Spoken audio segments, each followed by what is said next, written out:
Bakit po sa mga huling araw, ang Diyos na tunay po ay may covenant kay Abraham na igagather niya ulit ang mga Hudiyo or Jewish people because from the beginning of time, chosen people of God. Iko-connect po natin bakit ang mga Hudiyo or ang mga Jewish lineage ay magiging liderato or leaders of the countries of the world. At ang VP Sara po ay may Jewish lineage na ito po ang ating paksa sa ating video upload na ito. The title would be Sara ZIMMERMAN Duterte with the Jewish blood is destined to be the last great leader of the Philippines. Kung hindi man siya ay susundan ng kanyang mga kapatid na parehong may Jewish blood sa kanilang ancestry.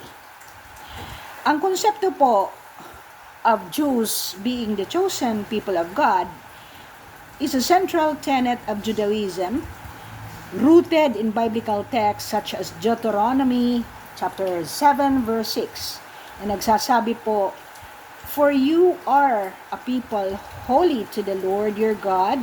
The Lord your God has chosen you to be a people for His treasured possession." Ito po ang chosenness na sinasabi na it is not about superiority, but rather the people of God are given responsibility and a divine mission. Ulitin ko po, responsibilidad at divine mission. Hindi lang as pagiging leader, but a divine mission.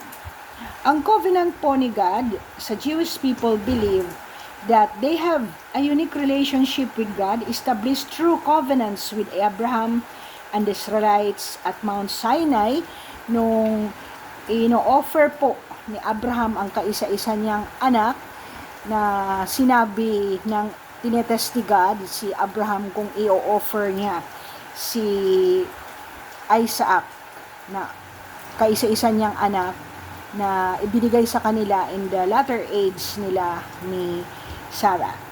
So ano po ang mission to the world? Jews are chosen to be a light unto the nations, exemplifying justice, compassion, and holiness, and spreading God's message to the world. Ano po ang responsibilidad ng mga Jewish people? Hindi po sila privileged as superiority to other race of the world, but they are considered as chosen, but they are given greater responsibilities and obligation, not as a special treatment by God, as the book of Amos states, "You alone have I singled out of all the families of the earth. That is why I call you to account for all your iniquities." Yan po.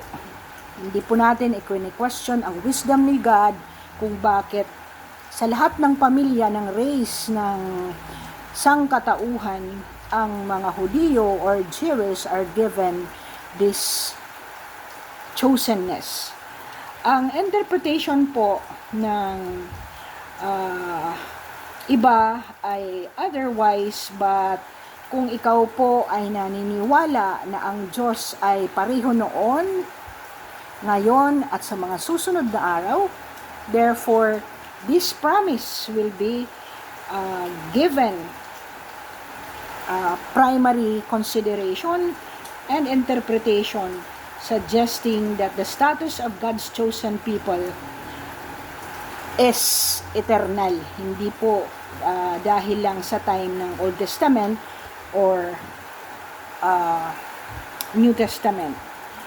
Of course, makikita naman po natin ngayon sa 'di ba may early age ng ating Biblia na nasa Old Testament, and then the medieval age after namatay po ang ating Hesus Kristo at ang mga apostoles ng medieval age po, na ito po ay nakita ni Prophet John the Revelator na for a time mawawala po ang tunay na mga biblical doctrines and covenants, and in the last days i-restore po niya ito at igagather pa rin niya ang mga chosen people of God.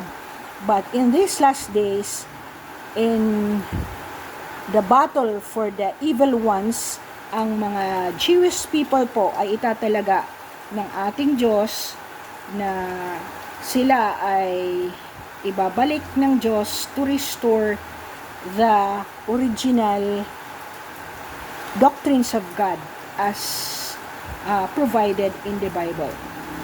Si VP Sara po ay accordingly sa mother niya ay of Jewish ancestry, and ito po ay walang specific scientific data or DNA test result contradicting na hindi po siya of Jewish lineage. But who are you to question the assertion of the ancestral lineage ni VP Sara?